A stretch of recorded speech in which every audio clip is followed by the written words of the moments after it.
समझ में आ रहा है? ठीक?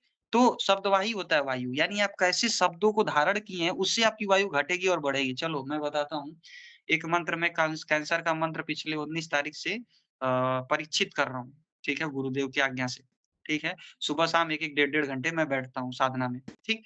और जब उस मंत्र को मैं पढ़ता हूँ, मेरी अपान वायु, प्राण वायु, समान वायु, उदान वायु, व्यान वायु सब पे प्रभाव पड़ता है और मैं देख पाता हूँ उसको। उसको मैं बोल रहा हूँ और मेरी वायु प्रभावित हो रही है। मेरा गोला निकलता रहता है, 3-4 गोला तो पूरा निकलता है। गोला मतलब समझ रहे हो ना? अपान वायु, ठीक?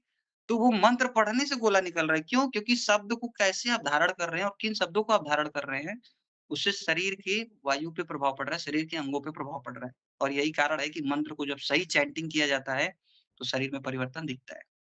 आगे चलते हैं असनिग्ध।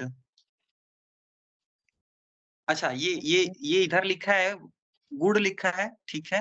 इधर लिखा है अर्थ लिखा है और इधर क्या लिखा है? उसको संतुलन करने का। जैसे ऊपर देखिए रुक्ष, रूखापन का गुण है शरीर में, तो क्या करेंगे? स्निग्ध चीज़ें लेंगे उसको, चिकनाहट वाली चीज़ें देंगे। बॉडी में रूखापन का गुण बढ़ा, तो आप देखिए उसके बाल में डैंड्रफ, ठीक है? उसकी त्वचा रूखी होगी, ठीक है? उसको हमेशा मतलब अच्छा नहीं लगेगा, ठीक है? रूखा-सूखा लगेगा। तो उसको क्या देना है? उसको स्निग्ध चीज़ें देनी है। दूध दीजिए, घी दीजिए, तेल दीजिए, उसके बॉडी में तो पूरा मसाज करिए। और आज की पीढ़ी तेल नहीं लगा रही है शरीर पे। आज की पीढ़ी बालों में तेल नहीं लगा रही है, कान में तेल नहीं डाल रही है, नाक में तेल नहीं डाल रही है। तो क्या हो रहा है? इतना डिप्रेशन में जा रही है, इतना टेंशन में जा रही है, वायु का पूरा रूखा गुण बढ़ा है। और देखो ना घर में क्या करते हैं? मेज़ पे पेंट पोत दिए, ठीक है? दरवाजे पे पेंट पोत दिए। तो क्या पोत रहे हैं वो? स्निग्ध गुण बढ़ा करके उसकी आयु बढ़ा रहे हैं। तो जब शरीर में तेल करते हैं मालिश बॉडी के अकॉर्डिंग, तो शरीर की आयु बढ़ती है। ठीक है? तो ये पहला समझ में आ गया। शीत गुण, अगर बॉडी में शीत गुण बढ़ा है, शीत का मतलब ठंडा, तो उसको क्या देंगे? उष्ण गुण देंगे। उष्ण गुण देने के लिए क्या-क्या करेंगे? तेज पत्ता का काढ़ा पिलाओ, सौंठ का काढ़ा पिलाओ, काली मिर्च भी दे सकते हो आप, अदरक दे सकते हो। समझ में आया? शीत गुण बढ़ा है तो ठंडा लग गया उसको तो। खर अगर बढ़ा है तो खुरदुरा का गुण बढ़ा है तो उसके अंदर मुलायमियत बढ़ाओ। मुलायमियत बढ़ाने के लिए आप उसको सौंफ दे सकते हो, धनिया दे सकते हो, उसमें घी डाल के दे सकते हो। समझ में आ रहा है? सूक्ष्म गुण बढ़ा है, अत्यंत महीन है वो, ठीक है? तो उसको आप थोड़ा-सा स्थूल दे सकते हैं। शतावरी का काढ़ा पिला के दे सकते हैं, ठीक है? तो और आगे बढ़ें, चल का गुण, चल गतिशील, बहुत ज़्यादा चंचल है, बहुत ज़्यादा गति में रहता है। उसको 10 मिनट बैठाना शुरू कराओ, 1 मिनट से शुरू करके आँख बंद करके 1 मिनट बैठो, स्थिर का गुण बढ़ाइए उसके अंदर। अगर विशद गुण है, विशद का मतलब बहुत साफ और शुष्क, तो उसको स्निग्ध गुण दीजिए, चिकनाहट।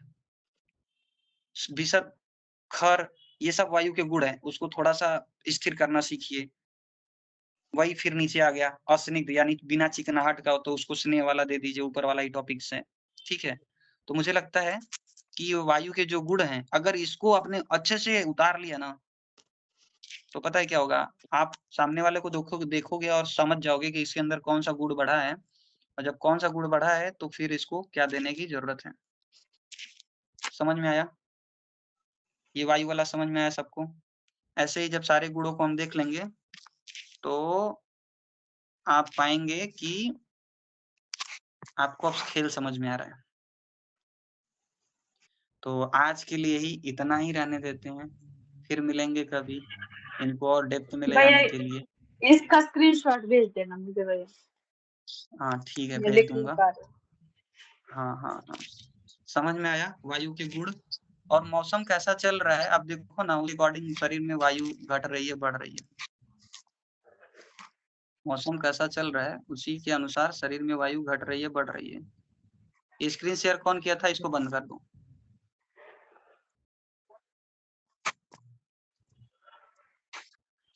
अब बताओ आयुर्वेद कठिन है या आसान? सब कुछ आसान है, बस कोई आसान तरीके